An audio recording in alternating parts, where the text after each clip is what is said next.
Hello friends, आज के इस टॉपिक में हम पढ़ेंगे गुणसूत्र या क्रोमोसोम क्या होते हैं। अभी तक हमने देखा कि कोशिका, जिसके बीच वाले भाग को हम केंद्रक कहते हैं, और केंद्रक के बाहर जो द्रव्य होता है उसे कोशिका द्रव्य, साइटोप्लाज्म कहा जाता है या प्रोटोप्लाज्म कहा जाता है। इसे प्लाज्मा मेम्ब्रेन कहते हैं और इसे केंद्रक कहा जाता है। केंद्रक के अंदर जो पदार्थ मौजूद होता है उस पदार्थ को हम कहते हैं क्रोमेटिन पदार्थ, और इसी क्रोमेटिन पदार्थ को हम गुणसूत्र या क्रोमोसोम कहते हैं। ये है गुणसूत्र या क्रोमोसोम की डेफिनेशन, और इसकी खोज सबसे पहले वॉल्डेयर ने की थी। ये एक इम्पॉर्टेंट पॉइंट है, ठीक है। तो गुणसूत्र को हम इकट्ठे रूप में क्या नाम दे रहे हैं? क्रोमेटिन जालक या क्रोमेटिन पदार्थ, ठीक है। इनकी स्ट्रक्चर किस तरह से होती है? एक जनरल स्ट्रक्चर की हम बात करते हैं तो ये धागेनुमा संरचना होती है, और ये किसकी बनी होती है? डीएनए या फिर बनी होती है, ठीक।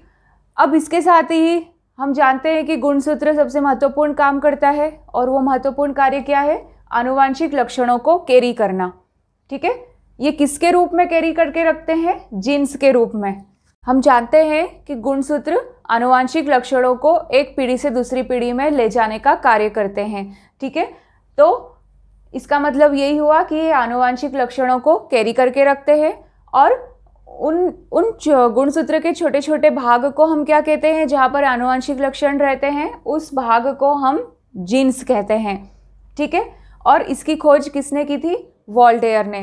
तो ये एक छोटा सा इंट्रोडक्शन था। तो कोशिका के अंदर केंद्रक में मौजूद क्रोमेटिन पदार्थ को ही हम क्या कहते हैं? गुणसूत्र या फिर क्रोमोसोम। फ्रेंड्स, अभी हमने गुणसूत्र के बारे में देखा। अब गुणसूत्र की संख्या देखते हैं कि किसी जाति विशेष, जैसे कि यदि ह्यूमंस की बात करते हैं तो ह्यूमंस में गुणसूत्र की संख्या कितनी होती है? टोटल 46 होती है। 46 गुणसूत्र पाए जाते हैं, ठीक है। मतलब कि सभी जातियों के प्राणियों में, उनकी कोशिकाओं में गुणसूत्रों की संख्या कैसे होती है? अलग अलग होती है। यदि मनुष्य की बात करते हैं तो मनुष्य में गुणसूत्रों की संख्या 46 होती है, ठीक है। अब यहाँ पर देखते हैं कि जो कायिक कोशिका होती है, मतलब सोमेटिक सेल्स या जो बॉडी सेल्स होती हैं, उन सेल्स में क्रोमोसोम्स की संख्या द्विगुणित होती है। वो हमेशा द्विगुणित होते हैं। यदि मनुष्य की बात करते हैं तो जो सोमेटिक सेल्स हैं उनमें क्रोमोसोम की संख्या 46 रहेंगी, ठीक है। कहाँ पर? सोमेटिक सेल्स में या बॉडी सेल्स में। लेकिन यदि युग्मक की बात करते हैं, गैमेट्स या फिर रिप्रोडक्टिव सेल्स, जैसे कि फीमेल की रिप्रोडक्टिव ऑर्गन मतलब ओवम या स्पर्म की बात करते हैं, जो कि मेल में पाए जाते हैं, उनमें गुणसूत्रों की संख्या कैसी रहेगी? अगुणित रहेगी। मतलब इसके आधे रहेंगे। 46 के आधे कितने हो जाएंगे? 23 यहाँ पर पाए जाते हैं। तो ये गुणसूत्रों की संख्या थी। यदि हम मनुष्य की बात करते हैं तो मनुष्य की सोमेटिक सेल्स में, कायिक कोशिकाओं में गुणसूत्रों की संख्या 46 रहेगी, और इस कंडीशन को हम क्या कहेंगे? डिप्लॉइड। इस कंडीशन को हम डिप्लॉइड या फिर हिंदी में क्या कहेंगे? द्विगुणित अवस्था।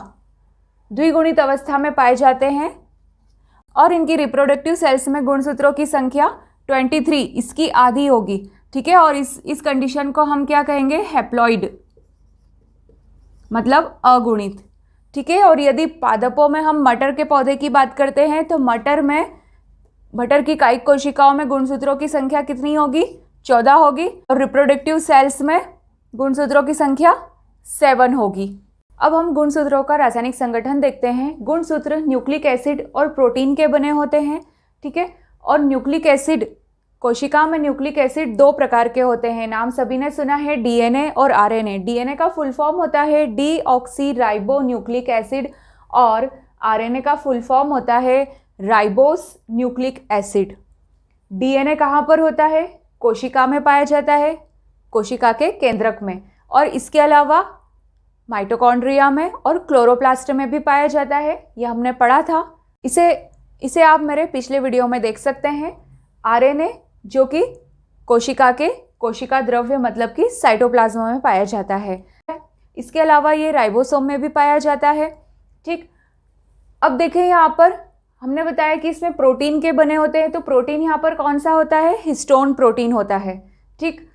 अब एक चीज़, वैज्ञानिक का नाम यहाँ पर इम्पॉर्टेंट है कि फ्रेडरिक मिश्चर ने सबसे पहले न्यूक्लिक एसिड को देखा, लेकिन उन्होंने न्यूक्लिक एसिड नाम नहीं दिया था, उन्होंने कहाँ पर देखा था, WBC में। और WBC मतलब वाइट ब्लड कार्पसल्स जो होती हैं उसमें देखा था। उसमें उन्होंने उस समय नाम क्या दिया था, इसको न्यूक्लिन, गुणसूत्रों को नाम क्या दिया था, न्यूक्लिन। लेकिन एक और साइंटिस्ट थे अल्टमैन, इन्होंने न्यूक्लिन की प्रकृति कैसी देखी, एसिडिक, मतलब कि अम्लीय प्रकृति देखी, इसलिए न्यूक्लिन ने कह करके उसका नाम क्या रख दिया था, न्यूक्लिक एसिड। तो ये दो वैज्ञानिक के नाम इम्पॉर्टेंट है और इसकी गुणसूत्र न्यूक्लिक एसिड और प्रोटीन के बने होते हैं। प्रोटीन में हिस्टोन प्रोटीन और न्यूक्लिक एसिड दो प्रकार के होते हैं, DNA और RNA। DNA केंद्रक में पाया जाता है और केंद्रक के साथ साथ माइटोकॉन्ड्रिया और पादपों के क्लोरोप्लास्ट में प्रेजेंट होता है और RNA कोशिका द्रव्य में पाया जाता है। अभी हमने देखा कि न्यूक्लिक एसिड के दो प्रकार होते हैं, DNA और RNA। सबसे पहले हम DNA की रासायनिक संगठन देख लेते हैं। DNA के रासायनिक संगठन में DNA 3 प्रकार के यौगिकों के द्वारा बना होता है। ठीक है, सबसे पहले ये भी देख ले कि DNA का फुल फॉर्म क्या है, डीऑक्सीराइबो न्यूक्लिक एसिड। इसे क्या लिखेंगे, डीऑक्सीराइबो न्यूक्लिक एसिड, ये होता है DNA। और 3 प्रकार के यौगिकों के द्वारा बना होता है। पहला क्या है, शर्करा। यहाँ पर कौन सी शर्करा पाई जाती है, पेंटोज, मतलब कि जिसमें 5 कार्बन होते हैं, ये पेंटोज शर्करा यहाँ पर पाई जाती है। और उस शर्करा का नाम क्या है, डीऑक्सीराइबोज शर्करा। दूसरा यहाँ पर यौगिक कौन सा है, फास्फोरिक एसिड, H3PO4 यहाँ पर पाया जाता है। फास्फोरिक एसिड और शर्करा ही दोनों आपस में मिल करके डबल हेलिकल का जो बैकबोन होता है उसका निर्माण करते हैं। और इन्हीं शर्करा और फास्फोरिक एसिड से तीसरा यौगिक जुड़ा होता है, और तीसरा यौगिक कौन सा है, नाइट्रोजन क्षार, नाइट्रोजिनस बेस जिसे कहते हैं। और ये नाइट्रोजिनस बेस 2 प्रकार के होते हैं, प्यूरिन और पायरिमिडिन।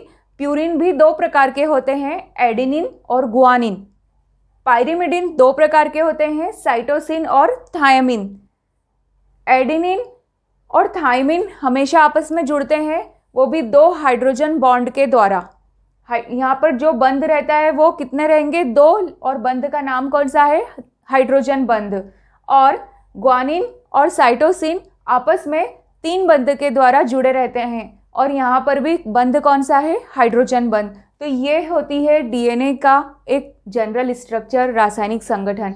ये भी मोस्ट इम्पॉर्टेंट है कि एडेनिन किसके साथ जुड़ता है, या उन दोनों के बीच में कितने संख्या होती है, बॉन्ड की संख्या कितनी होती है। ग्वानिन किसके साथ जुड़ता है, दोनों के बीच में बॉन्ड की संख्या कितनी होती है। इसके अलावा ये जो बैकबोन होती है, डबल हेलिकल स्ट्रक्चर। ठीक है, एक चीज़ ये भी देख लें यहाँ पर कि DNA की स्ट्रक्चर कैसी बताई गई है, डबल हेलिकल स्ट्रक्चर बताई गई है। मतलब 2 धागेनुमा संरचना इस तरह से आपस में गुथी हुई होती है, चोटी के रूप में गुथी हुई रहती है।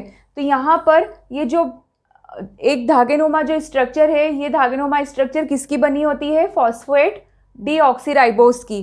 ठीक है, जो हमने यौगिक देखा था, फास्फोरिक एसिड और शर्करा दोनों आपस में मिलकर के एक इसकी बैकबोन का निर्माण करते हैं, और इन्हीं बैकबोन से नाइट्रोजिनस बेस जुड़े रहते हैं। ठीक है, एडेनिन थायमिन से जुड़ता है, ग्वानिन साइटोसिन से जुड़ता है। और ये संरचना किसने बताई थी, वॉटसन और क्रिक ने। ये मॉडल किसने दिया था, वॉटसन और क्रिक ने। ये ज़रूर यहाँ पर नोट कर ले, मैंने यहाँ लिखा नहीं है। नेक्स्ट RNA की स्ट्रक्चर देख लेते हैं। RNA राइबोन्यूक्लिक एसिड जिसे कहा जाता है, और हमने देखा था DNA डबल हेलिकल होता है, लेकिन RNA सिंगल हेलिकल होता है। ठीक है, इसमें एक सिंगल धागेनुमा संरचना होती है।